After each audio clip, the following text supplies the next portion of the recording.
Hi everyone, my name is Iben and welcome to another episode of the Zoo of Ghent. I know there's a whole bunch of Planet Zoo 2 news going around these days, but we've got a zoo to finish, so we're diving back into Planet Zoo 1 and are going to take another look at the rainforest section of the African area of the zoo. Let's start by walking towards the Aardvark exhibit and the Okapi exhibit. I hope you're all as excited about Planet Zoo 2 as I am. I am super excited, and that makes it very difficult to continue working on this zoo. But hey, I'm doing my best, and I hope you enjoy what I've been working on. So this is the Aardvark exhibit, and I really like it because it is a good thing to have aardvarks in a rainforest setting. Aardvarks don't usually live in rainforests, but they do thrive in there as well, and I like the idea of including that in a zoo. I really like the educational message of that. This habitat is quite lush for a aardvark exhibit, and it has two aardvarks inside of it, but it's based on this exhibit right here, which is also quite lush, and I really like it. I think if you give the aardvarks enough to do, if you give them enough burrows they can just dig around in, then you get these kinds of exhibits where there are still a few plants left. It is very bare bones, it's nothing super special, but I really like it. It feels like this hut, this abandoned place in the middle of a rainforest, and I just like the feel of that. If we turn around, we get the first look at the Okapi exhibit, and I'm going to do the one thing that my zoo says not to do. I'm going to climb over the rocks so that we can have a look at this exhibit. And as you can see, we have an Okapi at the back of the exhibit, and oh man, I just love this view. So this part of the exhibit is based on the Zoo of Antwerp. The Zoo of Antwerp has multiple Okapis, has had Okapis for a very, very long time, and their exhibit isn't completely hidden away in foliage. They do have quite a lot of open space, and it does seem to work. They've been breeding Okapis for years now. It really works. The animals have been doing quite well. And so the reason I wanted to include that here is because I wanted to give guests the opportunity to look at these magnificent animals. And if you can already see it in the corner of your eye, this is a shared habitat because we also have the yellow-backed Duiker, which is a really cool animal if you ask me, and I've always really liked this combination of animals in zoos. It's such a cool sight. I've been looking at the same spot for quite a long while now, but I like it so much. I also really like that you can see guests in the back. Now, if we continue on, I also really wanted to introduce the jungle feeling with this exhibit, so I decided to make several viewing areas where you're actually looking at the animals through a lot more foliage, and this is one of them, and man, we are lucky because we have a yellow-backed Duiker right in front of us. This was not planned. I don't know what happened. We are very lucky. Yeah, I really like this. It's a perfect view. It's really well framed using all of the plants and the bamboo, and it feels as if the animal is super close to you, even though there is a mode here that stops the animal from getting closer to the guests. If we move on, there's another viewing area like this that is slightly more open but looks like this, and there's a scratching post inside of this setup, which makes it so that the animals from time to time do come to this area as well. We've been lucky so far, but look, the luck isn't always there, so now we're looking at an empty spot. I'm kind of hoping that one of the animals does come here, but I think it won't happen. Such a shame. Let's continue on, and as you can see, we have two ways to go. I'll start by going this way, and then we'll continue on over there. So if we go down this way, we'll find a very nice spot for the gorilla exhibit, and you start off by seeing a very overgrown hill, and I'll explain what that hill is in a minute, but we'll start by taking a look at the gorilla exhibit first and foremost. And would you look at that? There is a gorilla in the tree. That is absolutely insane. I really like this exhibit. This exhibit is based on the exhibit in both Gaia Zoo and the one in Apenhul. I really like those two. I think they work really well. And what I like so much about them is that they are very lush and that they have a lot of plants. The gorillas over here are sharing their habitat with a kind of monkey that I constantly forget the English name for. I know that in Dutch it's called owl-faced meerkat, because we use the word meerkat for a type of monkey instead of, well, you know, meerkats. But I really can't remember what the name is for these monkeys. Someone will correct me in the comments. I hope you don't mind that I am completely blanking on these. But I really liked them when the mod was released, and I really wanted to combine the two because I've seen that in multiple zoos, including the Zoo of Antwerp, which started doing that quite recently. So yeah, I really like this view. I really like the water. The island just all blends together, and it just, yeah, it's really lush, really cool, really beautiful. If we turn around, I want to talk a little bit about this hill full of grasses, and like, yeah, it's just an overgrown hill. At one point, I wanted to include a stand over here where you could sit down and listen to an educator talk, kind of like how it is in Apenhul.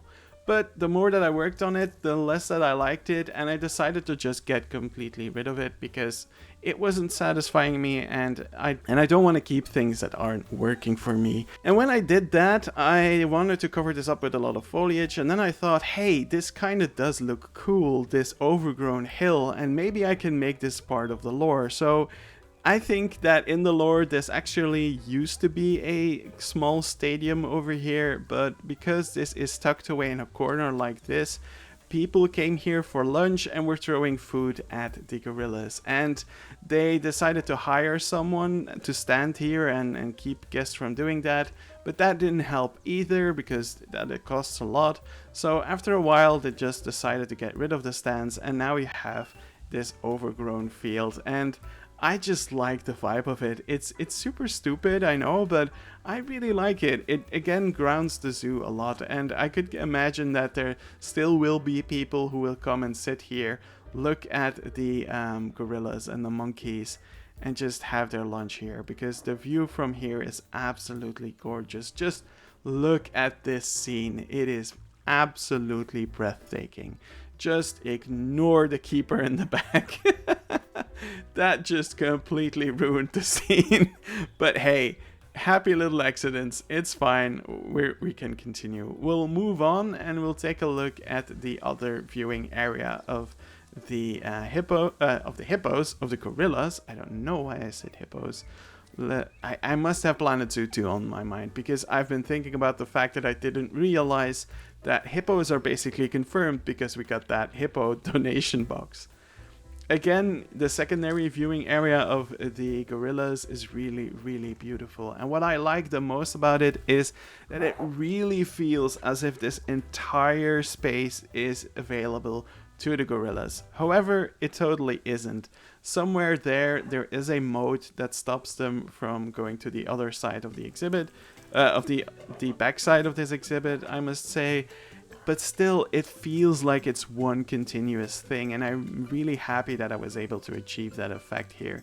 Yeah, I really like it. The lore for the zoo is that this is a very old group of gorillas that isn't breeding anymore, and that their exhibit is currently not entirely suited for them anymore, according to modern standards, of course, and that they're simply waiting for this group to die out, or at least multiple members of them dying in the future, so that they can start replacing this area with a different kind of species. Again, these are the kinds of faults and flaws that I like to introduce in my designs, so that they actually feel real and that they don't feel empty and soulless, which I feel can really happen if you strictly adhere to all the design manuals of every zoo guide in the world, because those are manuals and guidelines, but not every zoo is able to really get everything to work. So it works so much better if you allow yourself to introduce flaws into your designs, because not every zoo is perfect, and the Zoo of Ghent surely isn't either. We'll continue on and we'll finally get on top of that walkway that we've seen in the past episode and in this one already. And I really like this view, so I've been waiting to show it to you guys. It's such a cool thing, and it's inspired by the safari walkway in the Zoo of Blankendaal in Belgium, because that is a really cool setup as well. Here we get another view of the Okapis from a slightly lower vantage point than the other view over there.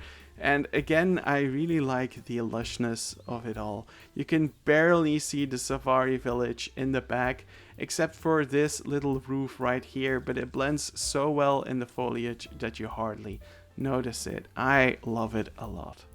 Let's continue on and move forwards. And someone mentioned it in the comments, and I'm really glad that they did. One thing that I really like about the Zoo of Ghent is that you get these occasional glimpses of the city in the background. It really helps like solidify that this is a green oasis inside of the city, and I really like it. So thank you so much for pointing that out in the comments. I also really like it, and I'm glad you appreciate it as well. Moving on, we got another viewing area for the Okapi and the Duiker, and here you get a much broader view of the entire habitat. But still, they have plenty of opportunities to get away from you. They can even get into the moat and just completely disappear if they want to. I really like it. Again, I've been complimenting myself a lot in this episode, but I'm really happy with how this area turned out. I never felt like I was really good at making these kind of, I don't know, African areas were never my thing. That was a Goron thing, but for me that never really worked well. And in this case, I'm really happy with how everything turned out. I think I'm really satisfied with this entire setup. If we move on, we can see the other exhibits that I teased in the previous rainforest episode. One thing that I also really like once again is the fact that you can see glimpses of zooness from time to time. You actually do have a full-on fence over here, and the backstage buildings right here do poke out a little bit. Probably there was some foliage right here, but it died off because it didn't get enough sunshine or it didn't take, and then you still get to see this building. They just painted it green so you wouldn't notice it, but yeah, you kind of do. Moving on, we have the habitat for the Mandrill, the Debraza monkey, and the Pygmy Hippo. And honestly, this is one of my favorite views of this entire section. There's so much life in here. I just absolutely adore it. This is based on the habitat in Idenya and Paradise. They also have this combination, except they have drill instead of mandrill. But that's simply because the drill mod wasn't really working for me, so I had to replace it with a different mod. And the remaster for the mandrill that was made by Gaboy is so incredibly beautiful that I just had to use them in this habitat. And would you look at that? I absolutely adore it when the Pygmy Hippo is walking around in this habitat. It just looks so cool. Again, a very lush habitat, and I'm on top of a roof right now, but that's a good thing because now I get to see a lot more. It's a very lush habitat that shows so many really cool things. So yeah, I really like this exhibit because it has all these layers. You have the exhibit right in front of you, you have the bongo and dik dik exhibit right there, and if you're lucky, you can even sometimes spot the African leopards from this section as well. And that is something that I really like. The layers of this habitat just really work well. I am thrilled to see how it all turned out.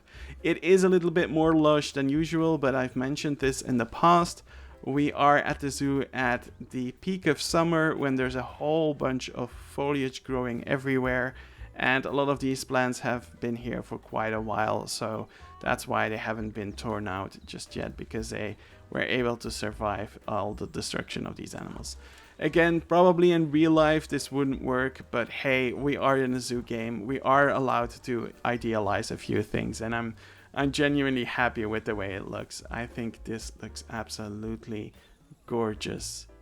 Well, I just want to thank you all so much for watching. I really hope you enjoyed this episode. I am so happy with this area, and we are getting very close to finishing the Zoo of Ghent. I hope you enjoyed it. Do everything you want to do. Like, comment, and subscribe. And I hope to see you all again in the next episode of the Zoo of Ghent.